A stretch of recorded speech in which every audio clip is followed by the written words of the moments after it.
අපේ මූලද්‍රව්‍ය තමයි ළමයි කාබන්. කාබන් ගැන කතා කරනකොට කාබන් කියන්නේ හොඳ අලුව මූලද්‍රව්‍යයක්. ආවර්තාව වගේ තිබෙන මූලද්‍රව්‍ය අතර අලෝහ ගණයට වැටෙන මූලද්‍රව්‍යයක් තමයි කාබන්. කාබන් ස්වභාවයේ පිරිසිදු මූලද්‍රව්‍ය ලෙසත් හම්බ වෙනවා. සංයෝග ලෙසත් හම්බ වෙනවා. ස්වභාවයේ කාබන් අපිට පිරිසිදු කාබන් ලෙස පිරිසිදු කාබන් මූලද්‍රව්‍ය ලෙසත් හම්බ වෙනවා. කාබන් වල විවිධ සංයෝග ලෙසත් අපිට හම්බ වෙනවා. දැන් අපි ගත්තොත් එහෙම මුලින්ම සංයෝග ගැන කාබන් ස්වභාවයේ අපිට හොඳටම වැඩිපුරම හම්බ වෙන සංයෝගය තමයි වායු ගෝලයේ කාබන් ඩයොක්සයිඩ් ලෙස. වායු ගෝලයේ කාබන් ඩයොක්සයිඩ් වායුව ලෙස තමයි වැඩිපුරම කාබන් පවතින පෘථිවියේ. පෘථිවියේ වැඩි හරියක්ම කාබන් තියෙන්නේ වායු ගෝලයේ කාබන් ඩයොක්සයිඩ් ලෙස. ඒතකොට ළමයි මට කියයි සර් බොරු කියන්නේ පාසල්. වායු ගෝලයේ කාබන් ඩයොක්සයිඩ් තියෙන්නේ 0.03යි 100ට. ඉතින් සර් කොහොමද කියන්නේ වැඩිපුරම තියෙන කාබන් ඩයොක්සයිඩ්? නෑ මේ කියන එක තේරුම් ගන්න ඕනේ. මේ කියන්නේ වායු ගෝලයේ තියෙන අනික් වායුන්ට සාපේක්ෂව වූ කාබන් ඩයොක්සයිඩ් තියෙන චුට්ටයි තමයි. 0.03යි. අපි දැන් ගිය සතියේ කතා කරා නයිට්‍රජන් 78ක් තියෙනවා. ඔක්සිජන් 21ක් විතර තියෙනවා. 20.9ක් විතර තියෙනවා. දැන් ඒවත් එක්ක සැසඳුවම කාබන් ඩයොක්සයිඩ් වායු ගෝලයේ තියෙන හරි අඩුවෙන් 0.03යි කියන්නේ 100%ක්වත් නෑ. දශමයක්වත් නෑ. ඒක හරි. එහෙම නෙමෙයි මේ කතා කරන්නේ. පෘථුවියේ තියෙන සමස්ත කාබන් ප්‍රමාණයෙන් වැඩි හරියක් තියෙන වායු ගෝලය. හරි. පෘථුවියේ තිබෙන සමස්ත කාබන් ප්‍රමාණයෙන් වැඩි හරියක් තියෙන වායු ගෝලයේ කාබන් ඩයොක්සයිඩ්. කියන්නේ පෘථුවියේ තිබෙන සමස්ත කාබන් ප්‍රමාණය ගත්තොත් ඒකෙන් වැඩි හරියක් තියෙන මෙතන වායු ගෝලයේ කාබන් ඩයොක්සයිඩ් ලෙස. ඊට අමතරව කාබන් මොනොක්සයිඩ් වායුව ලෙසත් තියෙනවා. කාබන් මොනොක්සයිඩ් වායුව ලෙසත් තියෙන එතන සංයෝග කාබන් වල සංයෝග. ඊට අමතරව පසේ කාබන් තියෙනවා. පසේ කොහොමද? පසේ කාබන් තියෙනවා කාබනේට කැල්සියම් කාබනේට් මැග්නීසියම් කාබනේට් වගේ කාබනේට ඊළඟ බයිකාබනේට කාබනේට් කන් අයනේ ඔය ඉතින් ඔහොම ලියනවා calcium carbonate magnesium carbonate potassium carbonate bicarbonate ලෙස තියෙනවා පොටෑසියම් බයිකාබනේට් හරි අයනේ විතර ලියන්න CO2 potassium bicarbonate, sodium bicarbonate आदि bicarbonate ලෙස පවතී. ඔක්සලේට් ලෙසත් පසේ කාබන් තියෙනවා. ඔක්සලේට් ලෙස. Oxalate, calcium oxalate, magnesium oxalate. C2O4 2- oxalate අයනය. හරි මේ විදිහට පසේ කාබනේට් කනිජ, බයිකාබනේට් කනිජ, ඔක්සලේට් කනිජ ලෙස පසේ කාබන් තියෙනවා. ඊට අමතරව පසේ කාබන් තියෙන ඔය ඔක්කොම සංයෝග. පසේ තියෙන හියුමස් වල හියුමස් කියන්නේ අර්ධ වශයෙන් දි รา යන ශාකා සත්ව කොටස්. අර්ධ ලෙස ජීර්ණ වූ කාබනික ද්‍රව්‍ය පසේ හියුමස්. හියුමස් වල සංඝටකය ලෙස කාබන් තියෙනවා. ඊට අමතරව පසේ තියෙන වෙනත් කාබනික ද්‍රව්‍ය වල පසේ තියෙන වෙනත් කාබනික ද්‍රව්‍ය වල සංඝටකයක් ලෙස කාබන් තියෙනවා. ඊට අමතරව ජීවීන්ගේ දේහ තුල ශාක සතුන් සුද්ධ ජීවීන්ගේ දේහ තුල තියෙන කාබෝහයිඩ්‍රේට් වල ඔබ දන්නවා කාබෝහයිඩ්‍රේට් වල සංඝටක මූලද්‍රව්‍යයක් තමයි කාබන් කාබෝහයිඩ්‍රේට්. තව ප්‍රෝටීන් වල ප්‍රෝටීන් වල තියෙන කාබන් හයිඩ්‍රජන් ඔක්සිජන් නයිට්‍රජන් නැත්නම් විට සල්ෆර්. ඒතර ප්‍රෝටීන වල අන්න කාබන් සංඝටක ලෙස ඉන්නේ. ඒ කියන්නේ කාබන් සංයෝගයක් ලෙස පවතින ප්‍රෝටීන් ලෙස. හරි. ඊළඟට තව කාබන් තියෙනවා සංයෝග ලෙස ලිපිඩ වල. දන්නවා ලිපිඩ වල කාබන් හයිඩ්‍රජන් ඔක්සිජන් තියෙනවා. තව නියුක්ලියික් අම්ල වල. ඒ කියන්නේ DNA RNA නියුක්ලියික් අම්ල ජෛව අණු හැම එකෙම කාබන් තියෙනවා. ඊට අමතරව විටමින වලත් තියෙනවා. ජීවීන්ගේ දේහ තුල කාබන් තියෙනවා. හරිද? ඊට අමතරව ළමයි ඉන්ධන වල උඟක් ඉන්ධන වල කාබන් තියෙනවා. ඇත්තටම කාබන් නැති ඉන්ධනයක් හොයා ගන්නත් බැරි තරම්. කාබන් නැති ඉන්ධන පෙට්‍රල් ඩීසල් භූමි තෙල් ඉටි ග්‍රීස් තාර LP වායුව ලික්විඩ් පෙට්‍රෝලියම් ගෑස් මේ ඔක්කොගෙම කාබන් තියෙන නිසානේ මේ ඕනම ඉන්ධනයක් දාන එක කරාම කළු පාට දුම් පිට වෙන්නේ. කළු දුම් කියන්නේ කාබන් අංශු යන්නේ. ඒ කියන්නේ මේ ඉන්ධන වල කාබන් තියෙන සංයෝග ලෙස. මෙන්න කාබන් ස්වභාවයේ සංයෝග ලෙස පවතින ආකාරය. අති විශාල. කියන්නේ හරි සුලභයි කාබන්. හරිද? වායු ගෝලයේ කාබන් ඩයොක්සයිඩ් ලෙස විශාල ප්‍රමාණයක් තියෙනවා. කාබන් මොනොක්සයිඩ් වායු ලෙස තියෙනවා. කාබනේට බයිකාබනේට ඔක්සේට් ආදී කන්ද ලෙස පසේ තියෙනවා. පසේ තියෙන හියුමස් වල සංඝටකයක් ලෙස තියෙනවා. පසේ තියෙන වෙනත් ශාකා සත්ව කාබනික ද්‍රව්‍ය වල සංඝටකයක් ලෙස තියෙනවා කාබන්. කාබෝහයිඩ්‍රේට් ප්‍රෝටීන් ලිපිඩ නියුක්ලික් අම්ල විටමින් ආදී ජීවිතයේ තියෙන ජෛව අණු වල සංඝටකයක් ලෙස තියෙනවා කාබන්. පෙට්‍රල් ඩීසල් භූමි තෙල් ග්‍රීස් ඉටි තාර LP වායු වගේ ඉන්ධන වල සංඝටකයක් ලෙස කාබන් තියෙනවා. මේ කාබන් ස්වභාවයේ සංයෝග ලෙස හමු වන ආකාරය. පිරිසිදු තත්ත්වෙනුත් කාබන් ස්වභාවයේ තියෙනවා. කාබන් ස්වභාවයේ පිරිසිදු මූලද්‍රව්‍ය ලෙස හම්බ වෙනවා. පිරිසිදු මූලද්‍රව්‍ය ලෙස ආකාර කිහිපයකින් ස්වභාවයේ කාබන් හම්බ වෙනවා. ඒතර මම ඔබට ගිය සතියේ කියලා දුන්නා යම් කිසි මූලද්‍රව්‍යයක් පිරිසිදු තත්ත්වයේ ස්වභාවයේ ආකාර කිහිපයකින් හම්බ වෙනවා. යම් කිසි මූලද්‍රව්‍යයක් පිරිසිදු තත්ත්වයේ ස්වභාවයේ ආකාර කිහිපයකින් හම්බ වෙනවා. අපි කියනවා මේ මූලද්‍රව්‍ය බහුරූපීතාවය පෙන්වනවා කියලා. බහුරූපීතාවය පෙන්වනවා. අපි දැක්කා සල්ෆර් එහෙම බහුරූපීතාවය පෙන්වනවා ගිය සතියේ කතා කරපු. ඒකානික සල්ෆර්, රොම්බසීය සල්ෆර්, සුවිකාර්ය සල්ෆර්, කල්ල සල්ෆර් ආදී සල්ෆර් වල එකම සල්ෆර් ස්වභාවයේ විවිධ ස්වරූප වලින් හම්බ වෙනවා පිරිසිදු මූලද්‍රව්‍ය. ඒවට අපි කියනවා සල්ෆර් වල බහුරූපී ආකාර. ලෝකයේ වැඩිම බහුරූපී ආකාර ගණනකින් පවතින මූලද්‍රව්‍ය තමයි සල්ෆර්. කාබනුත් එච්චර බහුරූපී ආකාර ගණනක් නැතත් සල්ෆර් තරමටම බහුරූපී ආකාර ගණනක් නැතත් කාබනුත් බහුරූපීතාවය පෙන්වනවා. ඒ කියන්නේ කාබනුත් ස්වභාවයේ පිරිසිදු කාබන් ලෙස ආකාර කිහිපයකින් හම්බ වෙනවා. මොනවද? කාබන් වල තියෙනවා ස්පටික රූපී බහුරූපී ආකාර. මොනවද? ස්පටික රූපී බහුරූපී ආකාර තියෙනවා. ස්පටික රූපී බහුරූපී ආකාරات තියෙනවා. කාබන් වල අස්පටික රූපී බහුරූපී ආකාරات තියෙනවා. අස්පටික රූපී බහුරූපී ආකාරات තියෙනවා. ස්පටික රූපී කියන්නේ ටුටි කැට ස්පටික වලින් ඇද ස්පටික රූපී බහුරූපී ආකාරات තියෙනවා. අස්පටික රූපී බහුරූපී ආකාරات තියෙනවා. කාබන් වල තියෙන ස්පටික රූපී බහුරූපී ආකාර තුනයි. පළවෙනි එක තමයි දියමන්ති. මේ කවුරුත් ආසයි. දියමන්ති. තනිකරම කාබන් වලින් හැදිච්ච තනිකරම කාබන් පරමාණු වලින් හැදිච්ච කාබන් වල ස්පටික රූපී බහුරූපී ආකාරයක් තමයි දියමන්ති කියන්නේ. තව කාබන් වල ස්පටික රූපී බහුරූපී ආකාරයක් තමයි මිනිරන්. ඔබේ පැන්සල් කුරුල් තියෙන මිනිරන්. තනිකරම කාබන් පරමාණු වලින් හැදිච්ච කාබන් වල ස්පටික රූපී බහුරූපී ආකාරයක් තමයි මිනිරන්. තව එකක් තමයි ෆුලරි. වැඩි දකින්න නැහැ. නමුත් නැත්තෙමත් නැහැ. ෆුලරි. කාබන් පරමාණු 60කින් සමන්විත ෆුට්බෝලයක් වගේ කාබන් බෝලයක්. හරි ෆුලරි. කුඩා අංශු වලින් හැදලා තියෙන්නේ. තනිකරම කාබන් වලින් හැදිච්ච කාබන් වල ස්පටික රූපී බහුරූපී ආකාරය. මේ තමයි කාබන් වල ප්‍රධාන ස්පටික රූපී බහුරූපී ආකාර තුන. දියමන්ති, මිනිරන්, ෆුලරි. තුනම තනිකර කාබන් වලින් හැදලා තියෙන්නේ. රයිට්? ස්පටික රූපී. අස්පටික රූපී බහුරූපී ආකාරات තියෙනවා මොනවද? අඟුරු. දර දාන්නවා මෙන්න අඟුරු තනිකර කාබන්.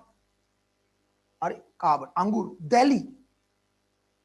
දැන් ඕගොල්ලෝ දර ලිපක හට්ටියක් තියලා කෑමක් කිව්වොත් එහෙම උයලේ උරුනාට පස්සේ හට්ටියේ පිට අත ගෑම කළු පාට දැලි තියෙනවා. දැලි කියන්නේ තනිකර කාබන්. කාබන්. ගල් අඟුරු. ගල් අඟුරු වලත් 99%ක් වගේ තියෙන කාබන් අපද්‍රව්‍යයක් ලෙස වෙනත් ඔය සල්ෆර් වගේ මර්කරි වගේ රසදිය වගේ තිබ්බොත් ඇරෙන්න නැත්නම් ගල් අඟුරු තනිකර කාබන් වලින් හැදිච්ච හැබැයි අස්පටික රූප බහුරූපී ආකාරය. ඊළඟට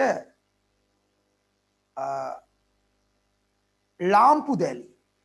ලාම්පු දැලි කියන්නේ ලාම්පු දැලි කියන්නේ ලාම්පුවක් පත්තු කරලා කුප්පි ලාම්පුවක් පත්තු කරලා උඩින් සුදු පාට කඩදාසියක් ඇල්ලුවොත් කඩදාසිය කළු පාටට දැලි බැඳෙනවා.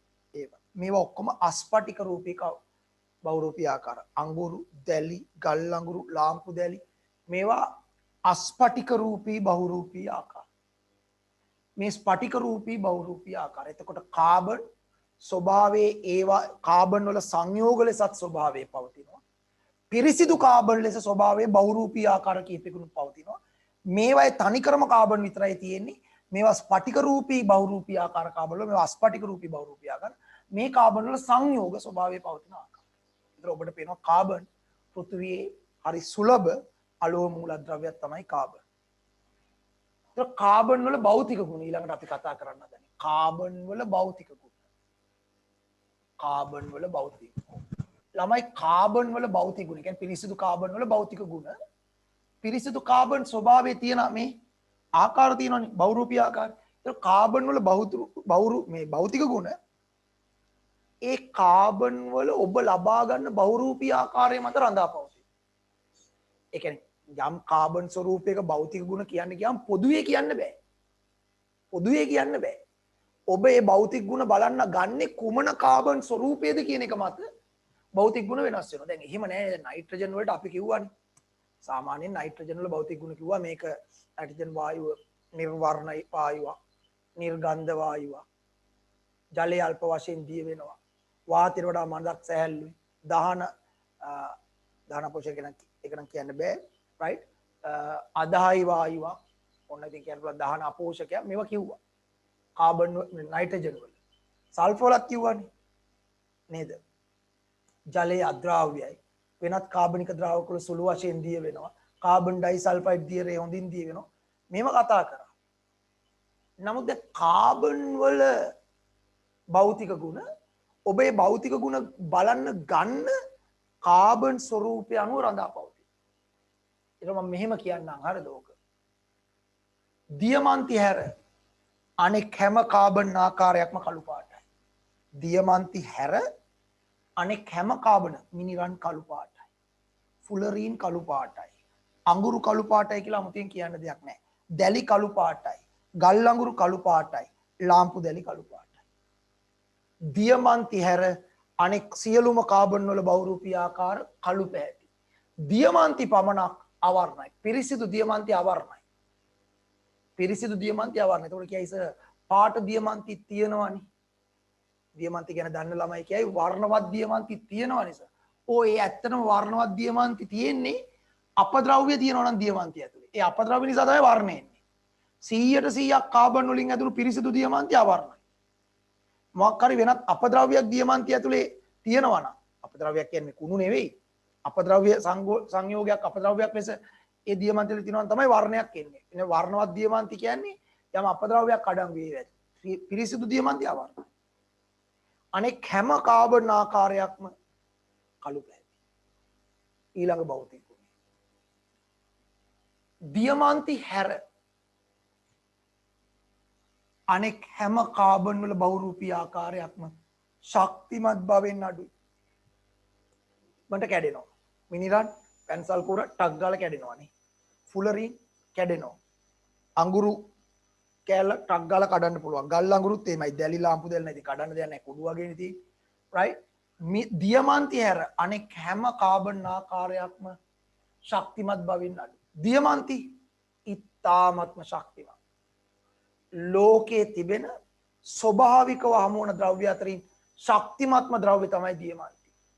ලෝකයේ තිබෙන ස්වභාවික ද්‍රව්‍ය අතරින් ශක්තිමත්ම ද්‍රව්‍ය තමයි දියමන්ති. දියමන්ති වලට වඩා ශක්තිමත් ස්වභාවික ද්‍රව්‍යයක් ලෝකේ තාමත් හොයාගෙන නැහැ. ශක්තිමත්ම ද්‍රව්‍ය තමයි දියමන්ති. ඒ නිසා දියමන්තියක් කපන්න බෑ වෙන කිසිම එකකින්. දැන් ඔබ දන්නවා වීදුරුවක් කපන්න මැණික් කටුවක් පාවිච්චි කරනවා. මොකද දැන් මෙන්න මෙහෙම කිව්වොත් එහෙම මොකද මුලින්දලම කිව්වොත් එහෙම දැන් ලීයක් මත ඉරක් අඳින්න පුළුවන් පීයකින්. පුළුවන්. ලෑල්ලක් උඩ පීයකින් ඉරක් අඳින්න පුළුවන්. ඒතුව ලෑල්ලට වඩා පීය හදලා තියෙන වාහනේ ශක්තිමත්. වාහනේ ශක්තිමත් නිසා වාහනේ වලින් ලෑල්ල කැපෙනවා. ලෑල්ල මත ඉර ඇදෙනවා. හරිද? ලෑල්ල මත ඉර ඇදෙන්නේ ඇයි? ලෑල්ලට වඩා ඒ කියන්නේ ලී වලට වඩා පීය හදලා තියෙන වාහනේ ශක්තිමත් නිසා. පීයක් මත ඉරි අඳින්න පුළුවන් වීදුරු කට්ටකින්. උල් වීදුරු කට්ටකින් ඇද්දොත් පීය මත ඉරි ඇදෙනවා. ඒ කියන්නේ වාහනේ වලට වඩා ශක්තිමත් වීදුරු. වාහනේ වලට වඩා ශක්තිමත් වීදුරු. වීදුරුවෙන් ඔබට පුළුවන් ද පීයකින් වීදුරු මත ඉරි අඳින්න කවදාවත්? පුළුවන්ද? වීදුරුවක් කරන් වීදුරුවක් මත පීයකින් කොච්චර කැපුවත් ඉරි අඳිනවද? නෑ. ඒ කියන්නේ පීය ශක්තිමත් නෑ එච්චර. වාහනේ එච්චර ශක්තිමත් නෑ වීදුරුව. වීදුරුව ශක්තිමත් වාහනේ වලට වඩා. උල් වීදුරු කටුවකින් වාහනේ පීයක ඉරක් අඳින්න පුළුවන්. හරි. ඒ කියන්නේ වාහනේ වලට වඩා වීදුරු ශක්තිමත්. එහෙනම් වීදුරු කපන්නේ කොහොමද සර්? පී වලින් කපන්න බෑ. වීදුරු කපන්න පාවිච්චි කරන්නේ මැණික්. මොකද මැණික් වීදුරු වලට වඩා ශක්තිමත්. ඒ නිසා වීදුරු කපන අය ළඟ තියෙන මේ වීදුරු කපන කටුවේ චූටි මැණික් කැරිච්ච මැණික් කෑල්ලක් තියෙන්නේ. ඒකෙන් මෙහෙම ඇද්දම කැපිලා යනවා වීදුරුව. මොකද වීදුරුවට වඩා මැණික් ශක්තිමත්. හරිද? මැණික් ශක්තිමත්. මැණික් වලට වඩා ශක්තිමත් දියමන්ති. ඒ නිසා මැණික් කපන්න පාවිච්චි කරන්නේ දියමන්ති කටුවක්. මැණික් කපන්න පාවිච්චි කරන්නේ මොකද්ද? දියමන්ති කටුවක්. මැණික් එක එක හැඩයට කපලා මැණික් ගැරුවම හම්බෙන මැණික් කැටේ ටික රවුම්නේ. ඔක එක එක හැඩයට ලස්සනට හැඩ තල වලට කපන්න පාවිච්චි කරන්නේ දියමන්ති කටුවක්. ලෝකේ තිබෙන ස්වභාවයේ තියෙන ශක්තිමත්ම ද්‍රව්‍ය තමයි දියමන්ති. දියමන්ති හැර අනික් සියලුම කාබන් ස්වරූප ශක්තිමත් බලින් අඩු අතින් කඩන්න පුළුවන්. දියමන්ති අතින් තියන් මිටියකින් ගැව්වත් කැඩෙන්නේ නැහැ. ඒ තරම් ශක්තිමත්. right? දියමන්ති. ඊළඟට මිනිරන් හැර ඊළඟ ලක්ෂණය හොඳයි. ඊළඟ භෞතික ලක්ෂණ. මිනිරන් හැර මෙයා හැර ඉතුරු සියලුම කාබන් වල බහුරූපී ආකාර විද්‍යුතේ සන්නයනය කරන්නේ. දියමන්ති හරහා විදුලිය ගමන් කරන්නේ නැහැ. ෆුලරින් හරහා විදුලිය යන්නේ නැහැ. අඟුරු හරහා විදුලිය යන්නේ නැහැ. දැලි ගල් අඟුරු ලාම්පු දැලි හරහා විදුලිය යන්නේ නැහැ. හැබැයි මිනිරන් විද්‍යුතේ සන්නයනය කරනවා. මිනිරන් විද්‍යුතේ සන්නයනය කරනවා. ඒ නිසා තමයි ඔබට මතක නම් 9 පන්තියේ 10 වෙනි පාඩම විද්‍යුත් විච්ඡේදනයේ පාඩමේදී අල්පාම්ලිත ජලයේ විද්‍යුත් විච්ඡේදනය කරන අපි මිනිරන් කූරු දෙකක් දැම්මේ. එහෙම නැත්නම් ප්ලැටිනම් කූරු දෙකක් දැම්මේ. ප්ලැටිනම් වෙනකොට නැත්නම් මිනිරන් කූරු දෙකක් දැම්මේ. කොපර් සල්ෆේට් ජලීය ද්‍රාවණයක් විද්‍යුත් විච්ඡේදනය කරන මිනිරන් කූරු දෙකක් දැම්මේ. මිනිරන් විද්‍යුතේ සන්නයනය කරනවා. හරි. මිනිරන් හරි විද්‍යුතේ සන්නයනය කරන අනිත් කිසිදු ආකාරයක් විද්‍යුතේ සන්නයනය කරන්නේ නැහැ. හරි. ඊළඟට මේ අඟුරු වලට වායු වර්ග අවශෝෂණය කර ගැනීමේ හැකියාවක් තියෙනවා. ඒකත් මේ කාබන් වල අඟුරු වල තියෙන හොඳ භෞතික ගුණයක්. අඟුරු වලට පුළුවන් වායු වර්ග උරා ගන්න. ඒ නිසා වායු අවශෝෂණය කිරීමට අඟුරු පාවිච්චි කරනවා. ඊට අමතරව අඟුරු වලට පුළුවන් ජලයේ තියෙන අපද්‍රව්‍ය උරා ගන්න. ඒ නිසා වතුර ෆිල්ටර් කරනකොට, වතුර පෙරනකොට, පිරිසිදු කරනකොට, අපජලය පිරිසිදු කරනකොට අඟුරු හරහා යවනවා. ඒක අඟුරු විසින් මේ ජලයේ තියෙන සෑහෙන අපද්‍රව්‍ය ප්‍රමාණයක් උරා ගන්න. right? ඒක නිසා අර ජල ෆිල්ටර්ස් වල වැලි බොරළු ඕම දාලා එක ස්තරයක අඟුරු දාලා තියෙනවා. ඒතර අඟුරු හරහා යනකොටත් සෑහෙන අපද්‍රව්‍ය ප්‍රමාණයක් ජලයේ තියෙන ඒවා අඟුරු අවශෝෂණය කරනවා. අපද්‍රව්‍ය සහ වායු වර්ග අවශෝෂණය කිරීමේ හැකියාව අඟුරු වලට තියෙනවා. මේ දියමන්ති ගැන චුට්ටක් කතා කරන්න මට හිතුණා. right? දියමන්ති මිනිරන්. දැන් බලන ළමයි දියමන්ති ඇදලා තියෙන්නේ තනිකරම කාබන් වලින්. හරි. මිනිරන් ඇදලා තියෙන්නේ තනිකරම කාබන් වලින්. දියමන්ති ඇදලා තියෙන්නේ තනිකරම කාබන් වලින්. මිනිරන් ඇදලා තියෙන්නේ තනිකරම කාබන් වලින්. හැබැයි ලෝකේ මිනිරන් වලට තියෙන වටිනාකමද දියමන්ති වලට තියෙන්නේ නෑනේ. ඔබේ පැන්සල් කූරු වලත් මිනිරන් තියෙනවා. ඔබේ පැන්සල් වල දියමන්ති තියෙනවා. ඔබට ලේසියෙන් දියමන්තියක් සල්ලි දීලා ගන්න පුළුවන්ද? මං කියන්නේ අඩු මිලකට ගන්න පුළුවන්ද ලේසියෙන්? බෑ. දෙකම කාබන් වලින් හැදුනට බලන්න ලෝකෙ මිනිරන් වලට තියෙන වටිනාකම අඩුයි, දියමන්ති වලට තියෙන වටිනාකම වැඩි. ඇයි මේ තරම් ඉහළ වටිනාකමක් දියමන්ති වලට ලැබිලා තියෙන්නේ? හරි. ඇයි මේ තරම් ඉහළ වටිනාකමක් දියමන්ති වලට ලැබිලා තියෙන්නේ? අංක 1. හරි. දියමන්ති හරිම ශක්තිමත්. ලෝකේ තියෙන ශක්තිමත් බවෙන් වැඩිම ද්‍රව්‍ය දියමන්ති කිව්වනේ. අන්න ඒක හේතුවක් දියමන්ති මේ තරම් වටින්න ශක්තිමත් වීම. 2. දිලිසී. දියමන්ති කැටයක් ඇතුළට ආලෝකය ගියාම ආලෝකයේ පූර්ණ අභ්‍යන්තර පරාවර්තනය කියලා සංසිද්ධියකට ලක් වෙනවා. ඒක අපි 11 පන්තියේ කතා කරනවා. පූර්ණ අභ්‍යන්තර පරාවර්තනය. ඒ නිසා දියමන්ති කැටයක් ඇතුළට ආලෝකය ගියාම හරි ශක්තිමත් නිසා ආලෝක තරංගයට ඇතුළේ යන්න අමාරුයි. ඇතුළේ පරාවර්තනය ගොඩක් වෙලා තිබිලා තමයි එළියට එන්නේ. ඒ නිසා දියමන්ති කැටේ දිලිසෙනවා. අර ආලෝකයේ ඇතුලේ පරාවර්තනය වෙවි තියෙන නිසා දිලිසෙනවා. දිලිසීම නිසා වටිනාකම වැඩි. දිලිසෙනවා. ආසයි මිනිස්සු. 3 වෙනි එක ඔය මොනවා තිබ්බත් වැඩක් නැහැ. දියමන්ති කළුගල් වගේ හැමතැනම තිබ්බනම්, වැලි කැට වගේ පොළොවේ හැමතැනම තිබ්බනම් ඒත් වටිනාකමක් එන්නේ නැහැ. දියමන්ති ලේසියෙන් හොයාගන්න නැහැ. ඉතාමත්ම දුර්ලභයි. එහෙනම් දියමන්ති මෙච්චර වටින ඊළඟ හේතුව තමයි දුර්ලභ වී. හරි හරිම දුර්ලභයි දියමන්ති. හොයන්න අමාරුයි. දැන් ඊට සාපේක්ෂව ගත්තම මිනිරන් ඒත් කාබන් වලින් මැදලා තියෙන්නේ. ශක්තිමත් නැහැ. ටක් ගාලා කැඩෙනවා. දිලිසෙන්නෙත් නැහැ.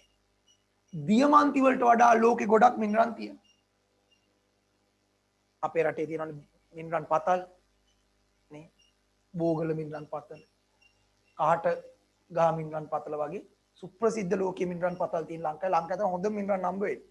අර ඒක වෙනම කතාවක්. නමුත් අපි මෙතන කතා කරන්නේ දියමන්ති ලංකාවේ දියමන්ති හම්බෙන්නේ නැහැ ස්වභාවයෙන්. මැණික් හම්බුනාට දියමන්ති හම්බෙන්නේ නැහැ ලංකාවේ ස්වභාවය. හරිද? එතකොට දියමන්ති වල තියෙන අර ඒ වටිනාකම එන්න තියෙන ලක්ෂණ තුනම මිනිරන් වලට නැහැ. ඇයි සර් නැති උනේ? දෙකම කාබන් වලින් නම් ඇදලා තියෙන්නේ සර්. මෙයාට ඒ ලක්ෂණ තුන එන්නත් දියමන්ති වලට මිනිරන් වලට ඒක නැති වෙන්නත් මොකද්ද හේතුව? ඔය හේතුව මේකයි ළමයි. මේක වෙන පාඩමකදී අපි කතා කරනවා. දැන් මෙතනදී මම කියන්නම් මට මේක කියා ගන්න ඕන නිසා. දියමන්ති ඇතුලේ කාබන් පරමාණු සකස් වෙලා තියෙන විදියට වඩා මිනිරන් ඇතුලේ කාබන් පරමාණු සකස් වෙලා තියෙන විදිය වෙනස්. දෙකම කාබන් වලින් ඇදලා තිබ්බට දියමන්ති ඇතුලේ කාබන් පරමාණු සකස් වෙලා තියෙන විදියට වඩා කියන්නේ කාබන් පරමාණු දියමන්ති ඇතුලේ එකිනෙක සම්බන්ධ වෙලා දියමන්ති නිර්මාණය වෙලා තියෙන විදියට වඩා ඒ කාබන් පරමාණුම මිනිරන් ඇතුලේ සකස් වෙලා මිනිරන් නිර්මාණය වෙලා තියෙන විදිය වෙනස්. ඒ කියන්නේ තේරෙන සිංහලෙන් කියනවා නම් මේකෙදි කාබන් පරමාණු සකස් වෙලා තියෙන විදියට වඩා මේකෙදි කාබන් පරමාණු සකස් වෙලා තියෙන විදිය වෙනස්. එකම කාබන් උනාට හැදිලා තියෙන විදිය මේකට වඩා මේක වෙනස්. ඒ හැදිලා තියෙන විදියේ වෙනස නිසා බලන්න මේකට ලෝකේ තියෙන වටිනාකමට වඩා මේකට ලෝකේ තියෙන වටිනාකම කොච්චර වෙයිද? මම කියන්නේ ඔබේ ජීවිතයටත් ගන්න මේක. ඔබ හැමදෙනාම එකම සමාජයක හැදෙනවා වෙන්න පුළුවන්. ඒ නිසා ඔය මේ ඉන්නේ මේ 10 ශ්‍රේණියේ දැන් මේ මගේ පාඩම අහගෙන ඉන්නේ කාබන් පරමාණු. හරි කාබන් පරමාණු. ඔබ හැමදෙනාම කාබන් පරමාණු. හැබැයි ඔබ සකස් වෙන්නේ මිනිරන් ඇතුලේ කාබන් පරමාණු සකස් වෙච්ච විදියට නම් ඔබට අනාගතයේ ලෝකෙ ලැබෙන්නේ අඩු වටිනාකම. හැබැයි ඔබ සකස් වෙන්න උත්සාහ කරන්නේ ඔය කාබන් පරමාණු ටික සකස් වෙන්න උත්සාහ කරන්නේ දියමන්ති ඇතුලේ කාබන් පරමාණු සකස් වෙන විදියට නම් ඔබට අනාගතයේ ලෝක ඉහළ වටිනාකමක් ලැබෙනවා. ඒ තීරණය වෙන්නේ ඔබ හැදෙන විදියට අනුව, සකස් වෙන විදියට අනුව. එසා සියලුම දෙනා එකයි. දැන් මේකත් කාබන්, මේකත් කාබන්. නමුත් මේකේ කාබන් හැදිලා තියෙන විදියට වඩා මේකේ කාබන් හැදිලා තියෙන විදිය වෙනස්. හැදිලා තියෙන විදිය. එහෙනම් ඕගොල්ලන්ත් මේ හැදෙන වයසෙනේ ඉන්නේ. හැදෙන විදිය අනුව තමයි අනාගතයේ සමාජයෙන් වටිනාකම් ලැබෙන්නේ ඔබට. right? අනාගතයේ සමාජයෙන් වටිනාකම් ඔබට ලැබෙන්නේ හැදෙන විදිය. නැතුව හටගත්තු විදියට නෙවෙයි. ඒ කියන්නේ මේ ඉපදුණු විදියට නෙවෙයි. ඔබ මොන සමාජයක ඉපදුණා, කොයිතරම් පහළ සමාජයක ඉපදුණා, කොයිතරම් ඉහළ සමාජයක ඉපදුණා, ඉහළ පැලැන්ති ඉපදුණා, පහළ පැලැන්ති ඉපදුණා, ඒව අදාළ වෙන්නේ අනාගතයේ ඔබට ලැබෙන වටිනාකම තීරණය කරන්න. right? ඒව අදාළ නැහැ එකක්වත්. ඔබ ඉතා දුප්පත් කෙනකින් මම මේ අදහස් කරන්නේ මුදල් අගයකම් තියෙන පවුලක ඉපදුනා කියලා හිතන්නකෝ. හැබැයි ඒක වෙනස් කරගෙන ඔබට අනාගතයේ සමාජයේ වටින කෙනෙක් බවට පත් වෙන්න පුළුවන්. ඔබ හරිය විදිහට හැදුණා. හොඳට ඉගෙනගෙන, හොඳට වැඩ කරලා, තේරෙනවද? හොඳ හැදියාවන් හදාගෙන හැදුනොත් අන්න එතකොට මොකද වෙන්නේ? ඔබ ශක්තිමත් වෙනවා. මොකද ඔබ හොඳට ඉගෙනගෙන තියෙනවා, හොඳ අධ්‍යාපන මට්ටමක් තියෙනවා, හොඳ විෂයන් අදාළලා තියෙනවා, හොඳට විභාග පාස් වෙලා තියෙනවා, ඔබට හොඳ පදනමක් එනවා, හොඳ රැකියාවක් එනවා. අන්න ඔබ ශක්තිමත් වෙනවා. ඊළඟට ඔබේ දැනුම එක්ක ඔබේ දැනුමට කිට්ටු කරන්න බැරි වෙනවා නම් ඔබේ වයසේ ඉන්න අනික් අයව ඔබේ වයසේ ඔබට කිට්ටුවෙන් ඉන්න ඔබේ සනුවරේ ඉන්න අනික් අය ඔබේ දැනුමට කිට්ටු කරගන්න බැරි වෙනකොට නෑදෑයෝ අතර පවුලේ රයිට් එතනින් ගියාම සමාජයේ යාළුවෝ අතර ඔබ දිලිසෙන්න පටන් ගන්නවා. ඔබ දිලිසෙන්න පටන් ගන්නවා. මොකද ඔවුන් හරි ඔබව දකිනවා දක්ෂයෙක් කියලා. ඔවුන්ට නැති හැකියාවන් ඔබට තියෙන නිසා. ඒ වගේම ඔබ සමාජයේ දුර්ලභ කෙනෙක් වෙනවා. ඔබ වගේ අය හොයාගන්න නැති වෙන්න ඕනේ සමාජේ. පඳුරකට පයින් ගියාම ඔබ වගේ 10ක් ඉන්නවනම් වැඩක් නැහැ. රයිට් ඔබ වගේ පඳුරකට පයින් ගියාම ඔබ වගේ 10ක් හම්බ වෙනවා නම් වැඩක් නැහැ. ඒ කියන්නේ සමාජයේ වැඩක් කරගන්න ගියාම ඔබ වෙනුවට වෙන කෙනෙක්ව ආදේශ කරගන්න පුළුවන් නම් වැඩක් නැහැ. ඔබෙන් වැඩක් නැහැ. ඒ කියන්නේ එයා නැත්තම් බං අපි අරයා වරන් වැඩේ කරමු වගේ ඔබ වෙනුවට එහෙම වෙනවා නම් කට්ටිය කතා වෙනවා. එයාට බැයි නම් මෙයා අපි යාළුවට මෙයා අරන් කරමු බා. ඒ කියන්නේ ඔබ වෙනුවට තව ආදේශක තියනවා නම් වැඩක් නැහැ. ඔබ වෙන්න ඕනි සමාජයේ රයිට් එයා නැතුව මේක කරන්න බෑ බා කියන මට්ටමට සමාජය එනවා නම් අන්න ඔබ දුර්ලභයි. දැන් මේ සමහර ළමයි එනවන්නේ සර් මොන පන්තියට ගියත් සමහර දෙමව්පියොත් මට කියනවා සර් මම මේ ළමයාව සර් දැන් විද්‍යාව පන්ති වර්ග 10කට විතර යවුවා. එක්කෙනෙක් සර් කෙනෙක්වත් හරි ගියේ නැහැ. හරි ගියේ සර් විතරයි. මෙයා කැමැත්තෙන් එනවා. සර් මං ගණන් පන්තියේ ඕන තරම් මට අම්මලා කියලා තියෙනවා. තාත්තලා කියනවා. හරි කියලා තියෙනවා. ගණන් පන්ති යවලා තියෙනවා සර් ඕනි තරම්. මේක වැඩ කරන්නේ නැහැ සර්. සර්ගේ පන්තියට ආපු දවස් ඉඳන් කරා. කියන ආදේශක නැහැ වෙන. දැන් මම ඔබට කියන්නේත් ඒකයි. ආදේශක නොමැති වෙනවා. එතකොට ඔබ දුර්ලභයි සමාජයේ. ඔබවම හොයන් එන්න වෙනවා එතකොට. right? අන්න මම ඔබට කියන්නේ ඒකයි. ඔබ වෙන්න ඕනේ දියමන්තියක් වගේ සකස් වෙන්න ඕනේ. මිනිරන් වගේ සකස් නොවි. දියමන්තියක් වගේ සකස් වෙන්න ඕනේ මිනිරන්. මිනිරන් වගේ සකස් වුණා. ඔබ ශක්තිමත් නැහැ. සාමාන්‍ය අනික් අය වගේ. ඔබ දිලිසෙන්නේ නැහැ. right? ඔබ දිලිසෙන්නේ නැහැ. ඔබ වගේම තව ඒවා තියෙනවා. ඉමිටේෂන් උත් තියෙනවා. right? ඔබ දුර්ලභ නැහැ. එනම් බඩ. තේරුණාද? ඒ නිසා ඔක්කොම කාබන් වුණාට හැම වෙලාවෙම ළමයි උත්සාහ කරන්න මිනිරන් වගේ නොවේයි දියමන්ති වගේ සකස් වෙන්න. දියමන්ති වගේ ළමයි තමයි අපිට අනාගතයට ඕනේ. දියමන්ති වගේ ළමයි. තේරුණාද?